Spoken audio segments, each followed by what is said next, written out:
તો વાત હવે ગાંધીનગરની કરીએ, જ્યાં મુખ્યમંત્રી અને પ્રદેશ ભાજપ અધ્યક્ષની ઉપસ્થિતિમાં એક પ્રેસ કોન્ફરન્સનું આયોજન કરવામાં આવ્યું। કોંગ્રેસ પર આકરા પ્રહારો કરવામાં આવ્યા છે।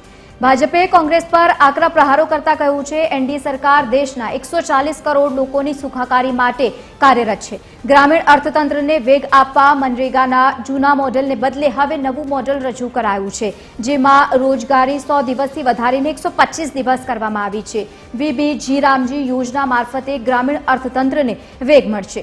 ભાજપ પ્રદેશ અધ્યક્ષ જગદીશ વિશ્વકર્માએ કોંગ્રેસ પર આકરા પ્રહારો કરતા કહ્યું છે કે જવાહર રોજગાર યોજનાનું નામ મનરેગા નામ કર્યું અને બાદમાં આ યોજનાનું મનરેગા નામ કરવામાં આવ્યું। શું આ જવાહરલાલ નહેરુનું અપમાન નથી?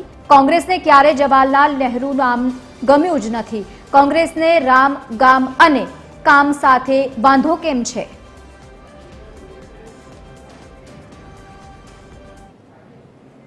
મને તો એ ખબર નથી પડતી કોંગ્રેસને રામ પ્રત્યે કેમ વાંધો છે, કોઈ પણ ગામનો વિકાસ થાય તો કેમ વાંધો છે, કે કોઈ વ્યક્તિને ગામના છેવાડાના વ્યક્તિને કામ મળે તો કેમ વાંધો છે। આ ત્રણ એટલે બે અક્ષરના ત્રણ શબ્દો સાથે રામ, ગામ અને કામ સાથે કોંગ્રેસે શું નાતો છે, અથવા એવો તો કયો દુશ્મનાવટ છે કે કોંગ્રેસે ક્યારેય આઝાદીના 65 વર્ષમાં ક્યારેય ગામડાનો વિકાસ નથી વિચાર્યો, ક્યારેય લોકોને રોજગારી મળી રહે એ દિશામાં નથી વિચાર્યું। અને રામના નામથી તો ઓબ્વિયસલી આખા કોંગ્રેસને તકલીફ છે ભાઈ, એમના વડવાઓને તકલીફ હતી અને આજની જનરેશનને તકલીફ છે। મને તો એ ખબર નથી પડતી કે ભગવાન રામ ભારતમાં જન્મ્યા હતા, સનાતન ધર્મનો આખો ભારત દેશ છે, છતાંય કોંગ્રેસને વાંધો શેનો છે?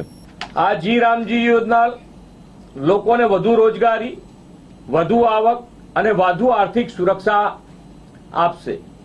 પહેલાની મનરેગા યોજના 100 દિવસનું કામ મળતું હતું, હવે શ્રી મોદી સાહેબના નેતૃત્વમાં બનેલી રામજી યોજનામાં 125 દિવસ કામ મળશે। આમાં કૃષિ ઉત્પાદકતા અને કામદારોની સુરક્ષા બંનેનું બેલેન્સ જળવાયું છે।